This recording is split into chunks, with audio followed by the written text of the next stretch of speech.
Italy প্রবাসী ভাই বোনেরা আপনারা সকলে কেমন আছেন? আশা করি আপনারা সকলেই অনেক অনেক ভালো আছেন। আপনাদের সকলের দোয়া এবং ভালোবাসায় আমি অনেক ভালো আছি।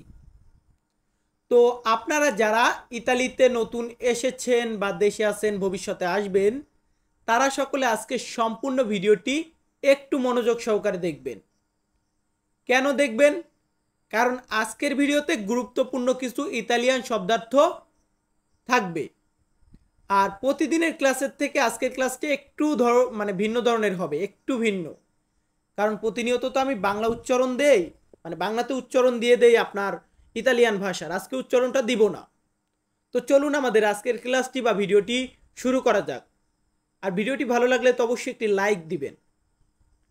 সো ফার্স্টেই আমরা আগেও শিখিয়েছি, এমন না ভাই নতুন শব্দ কোথায় পাবো, শব্দ কি আমি নিজে তৈরি করব?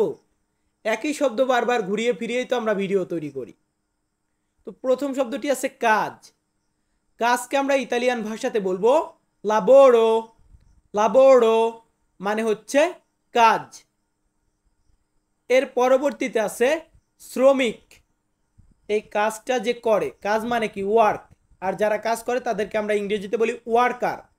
তো শ্রমিক বা ওয়ার্কার এদেরকে বলা হয় লাবোরাতোরে। লাবোরাতোরে মানে হচ্ছে শ্রমিক। এর পরবর্তীতে রয়েছে বেতন। বেতন বা স্যালারি, এটাকে আমরা বলি স্টিপেন্দিও।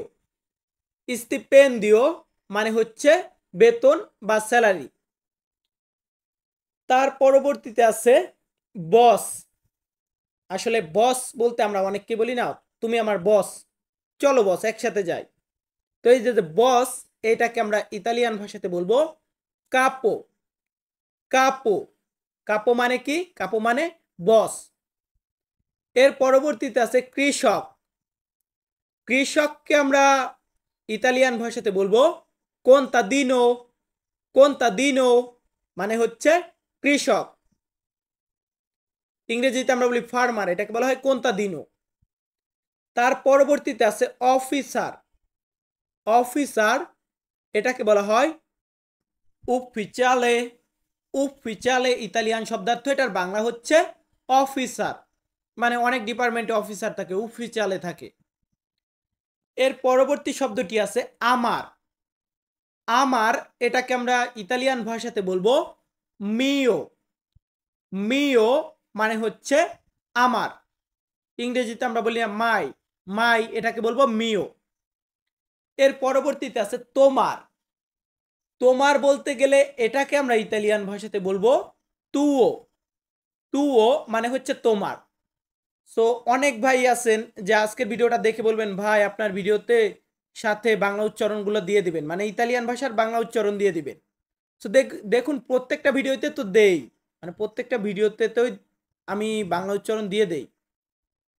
আর আজকের ভিডিওটা একটু ডিফারেন্ট করেছি, কারণ সব তো আর এক কোয়ালিটির করলে আপনাদের পছন্দ হবে না। তো এখন আছে কি আমি। আমরা যে আমি বলি এটাকে আমরা ইতালিতে বলবো সুনো। সুনো মানে হচ্ছে আমি। ইংরেজিতে আমরা বলি আই। এবং তুমি বা আপনি, যেটাকে ইংরেজিতে আমরা বলি ইউ, এটাকে আমরা ইতালিয়ান ভাষাতে বলবো তু। তু মানে হচ্ছে তুমি বা আপনি। সুনো মানে আমি, ওইখানে আমরা সুনোর ক্ষেত্রে ইও ব্যবহার করতে পারি। সুনো ইও বা ইস্তো মানে আমি, আর তুমি এটাকে বলবো তু। এরপর আছে আমরা। আমরা মানে আমরা যদি একের অধিক লোক থাকি তখন আমরা বলি না আমরা যাব, আমাদের, মানে আমরা এটা খাবো, আমরা এটা করবো। তো আমরা বলতে গেলে আমরা বলবো সিয়ামো। সিয়ামো মানে হচ্ছে আমরা। এরপর আছে বলা। বলা, কথা বলা বা যে কোনো জিনিস বলা, এটাকে আমরা বলবো দিরে। দিরে মানে হচ্ছে বলা।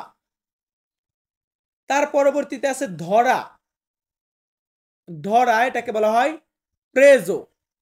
এটাকে আমরা উচ্চারণ করব প্রেজো। প্রেজো মানে হচ্ছে ধরা, বা এভাবে বলতে পারেন প্রেসো। প্রেসো।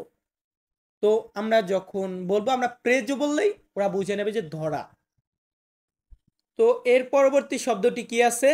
কোথায়। কোথায় বলতে গেলে আমরা ইতালিয়ান ভাষাতে বলবো দোভে। দোভে মানে হচ্ছে কোথায়। দোভে কাজা তো আর তোমার বাড়ি কোথায়, দোভে সেই তুমি কোথায়, তো এই দোভে মানে হচ্ছে কোথায়। তারপর আছে কি বাড়ি, বাড়িকে আমরা ইতালিয়ান ভাষাতে বলি কাজা, কাজা মানে হচ্ছে বাড়ি, ইংরেজিতে আমরা বলি হোম বা হাউস, আর এটাকে বলবো কাজা। তারপরে আছে রুম, বাড়ির যে রুম, নিজের রুম বা কক্ষ, এটাকে আমরা বলবো স্তানসা। ইতালিয়ান ভাষাতে আমরা স্তানসা বলবো, যেটাকে আমরা বাংলাতে বলে থাকি রুম। আর প্রত্যেকটা শব্দকে তো আশা করি আপনারা পারেন, যারা পারেন না তারা অবশ্যই শিখে নেবেন। আর আগেই যারা শিখেছেন তারা দেখলে, ভিডিওগুলো বারবার দেখলে মুখের জড়তাগুলা ইজিলি মানে কেটে যাবে, মুখের জড়তাগুলা কেটে ইজিলি ভাষাটা বলতে পারবেন। তো পরবর্তীতে আমাদের এখানে শব্দটি আছে বন্ধু। আমরা বন্ধু বলি না, এটাকে ইতালিয়ান ভাষাতে বলা হয় আমিকো। আমিকো মানে হচ্ছে বন্ধু। তারপর আছে ভাই, ভাই এটাকে আমরা ইতালিয়ান ভাষাতে বলবো ফ্রাতেল্লো। ফ্রাতেল্লো মানে হচ্ছে ভাই, ইংরেজিতে আমরা বলি ব্রাদার। ব্রাদার মানে ভাই, এটাকে বলবো ফ্রাতেল্লো। তার পরবর্তীতে আছে বাবা, বাবাকে আমরা ইতালিয়ান ভাষাতে বলবো পাদ্রে। পাদ্রে, পাদ্রে মানে বাবা। মাদ্রে মানে মা, মাদ্রে মানে মা, পাদ্রে মানে বাবা, মাদ্রে মানে মা, পাদ্রে মানে বাবা, এভাবে মুখস্থ করবেন। তো তার পরবর্তীতে আরেকটি শব্দ আছে, সেটা হচ্ছে ভালো। ভালো বলতে গেলে আমরা ইতালিয়ান ভাষাতে বলবো বেনে।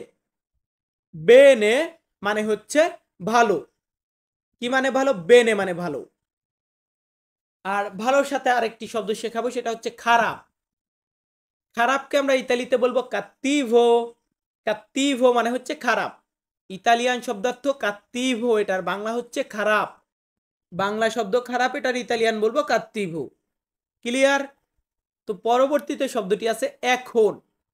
আমরা বলি না এখন, এটাকে আমরা ইতালিয়ান ভাষাতে বলবো আদেসো। আদেসো মানে হচ্ছে এখন। আবার ওরা, ওরা মানেও এখন, দুইটা মানেই এখন। এর পরবর্তীতে আছে ধন্যবাদ। আমরা কথায় কথায় ধন্যবাদ দিই, ইংরেজিতে আমরা বলি থ্যাংক ইউ। এটাকে আমরা ইতালিয়ান ভাষাতে বলবো গ্রাৎসিয়ে। গ্রাৎসিয়ে মানে হচ্ছে ধন্যবাদ। কি বলুন তো, কি বলুন তো, আমার সাথে বলুন গ্রাৎসিয়ে। হ্যাঁ, গ্রাৎসিয়ে মানে ধন্যবাদ। তার পরবর্তীতে একটি শব্দ আছে, এটা হচ্ছে বিদায়।